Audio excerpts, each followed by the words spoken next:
প্রিয় দেশবাসী, বিজয়ের এই গর্বিত মাসে আপনাদেরকে সালাম ও শুভেচ্ছা। আসসালামু আলাইকুম রহমতুল্লাহ। আশা করি যে যেখানে আছেন, দেশে কিংবা প্রবাসে, সকলেই ভালো আছেন। আমি আজ আপনাদের সামনে একটি গুরুত্বপূর্ণ অঙ্গীকার ব্যক্ত করতে এসেছি। বাংলাদেশ আমাদের প্রিয় জন্মভূমি। এই দেশকে নিয়ে আমরা গর্বিত।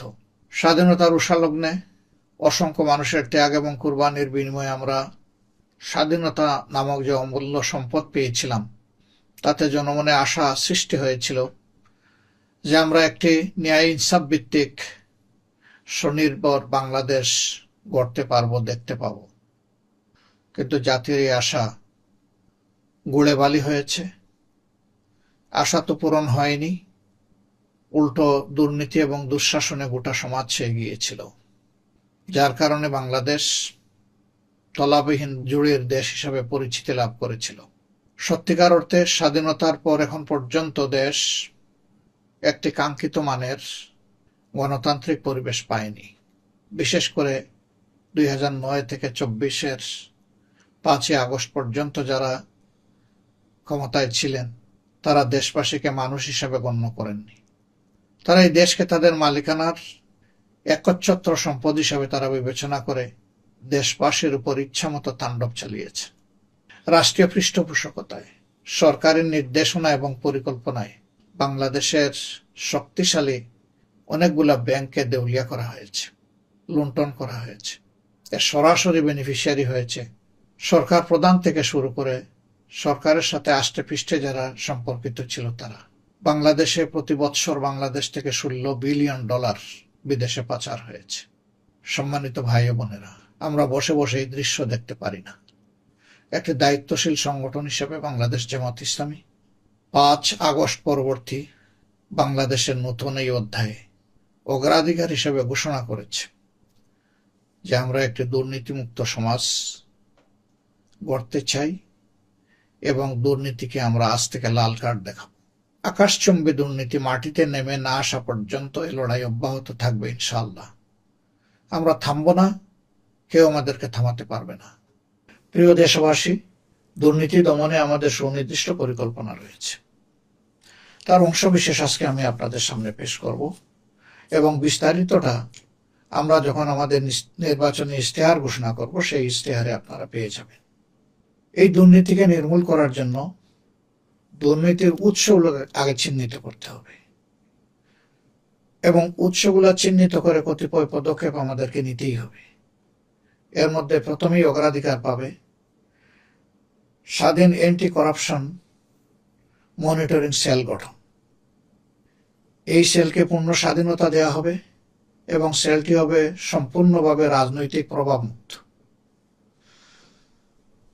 2 নম্বরে আমরা যে বিষয়টার উপর গুরুত্ব দিব, এটি হচ্ছে সর্বক্ষেত্রে প্রকিউরমেন্ট এবং গভর্নেন্স।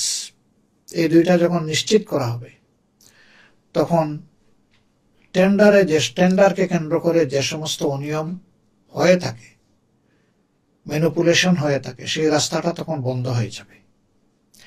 এরপরে আমাদের সুনির্দিষ্ট পদক্ষেপ থাকবে রাষ্ট্রীয় সেবার সাথে যারা সম্পৃক্ত এবং আর্থিক ব্যবস্থাপনার সাথে যারা যুক্ত, তাদের সকলের আর্থিক আয় ব্যয়ের বার্ষিক হিসাব বাধ্যতামূলকভাবে জমা দিতে হবে। শুধু তারা নয়, তাদের যারা অধীনস্থ এবং পোষ্য, তাদের ব্যাপারেও প্রয়োজনে অ্যান্টি করাপশন সেল তারা তথ্য সংগ্রহ করবে এবং সেটাকে যাচাই বাছাই করবে। তারপরে আমরা যে বিষয়ে অবশ্যই বিশেষভাবে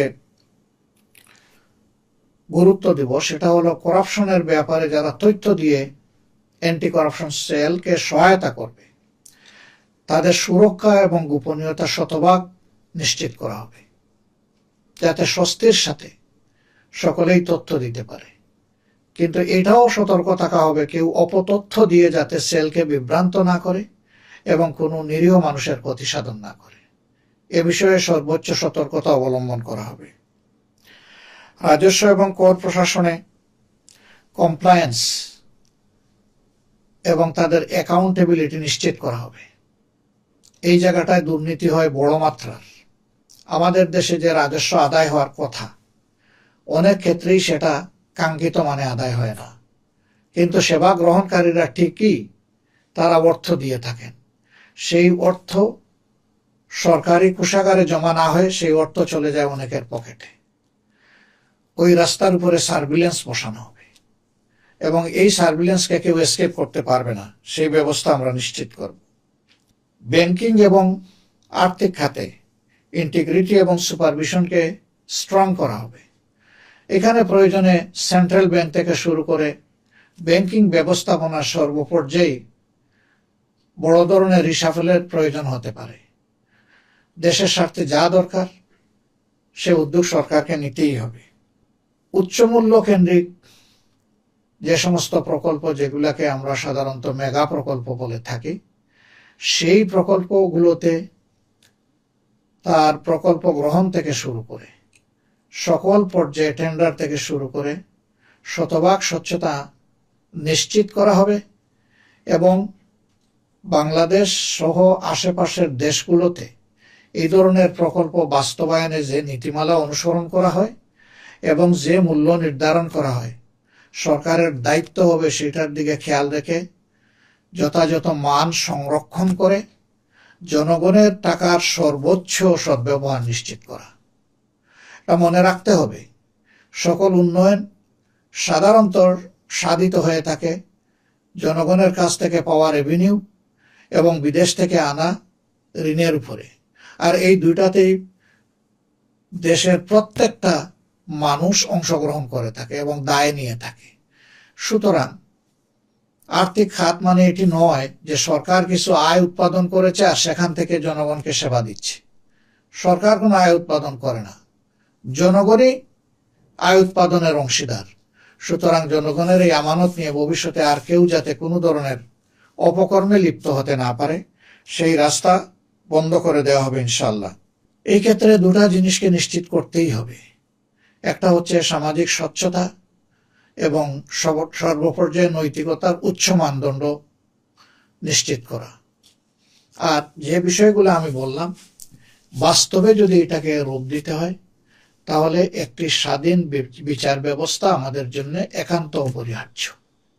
সুতরাং বিচার ব্যবস্থাকেও আমরা চাই যে এটা সম্পূর্ণ স্বাধীন হোক, সম্পূর্ণ রাজনৈতিক এবং নির্বাহী প্রভাব মুক্ত হোক। আবার সেই বিচার ব্যবস্থায় যারা বিচারকের সম্মানিত আসনে বসবেন তারাও যাতে কোনো ধরনের অপকর্মে লিপ্ত হতে না পারেন, ওই জায়গায় অ্যাকাউন্টেবিলিটি নিশ্চিত করা হবে অন্য কাউন্সিলের মাধ্যমে। এইভাবে রাষ্ট্রে চেক অ্যান্ড ব্যালেন্স করে আমরা যদি দৃঢ়তার সাথে সামনে এগিয়ে যেতে পারি, আমরা বিশ্বাস করি আজ হোক কাল হোক দুর্নীতি মাটিতে নেমে আসবে আর আকাশে থাকবে না। দেশবাসী যে যেখানে আছেন, আপনাদের সকলের আন্তরিক সহযোগিতা চাই, দোয়া চাই, ভালোবাসা চাই। এই কাজে আপনাদের অংশগ্রহণ এবং পরামর্শও চাই। আবার আমাদের সকল কাজে আপনাদের সমালোচনাও চাই, কারণ আপনাদের সমালোচনা ভালোবাসার মতোই আমাদের জন্য আরেকটি শক্তি। সমালোচনা না থাকলে কোনো দলও অন্ধ হয়ে যেতে পারে এবং অনেক সময় ন্যায্য জিনিসকে অন্যায্য গণ্য করে দেশ এবং সমাজের ক্ষতি করে ফেলতে পারে। আমরা তা চাই না। এই জন্য আপনাদের কাছ থেকে গঠনমূলক সমালোচনাও আমাদের অনেক বড় উপকারের কারণ হবে, এটা আমরা গভীরভাবে বিশ্বাস করি। যে যেখানে আছেন ভালো থাকবেন। আসুন আগামীতে একটি দুর্নীতিমুক্ত দেশ গড়ার জন্য যার যার জায়গা থেকে আমরা সর্বোচ্চ অবদান রাখি, দেশে হই প্রবাসে হই। আল্লাহ হাফিজ। বাংলাদেশ জিন্দাবাদ। বাংলাদেশ জামাত ইসলামী জিন্দাবাদ।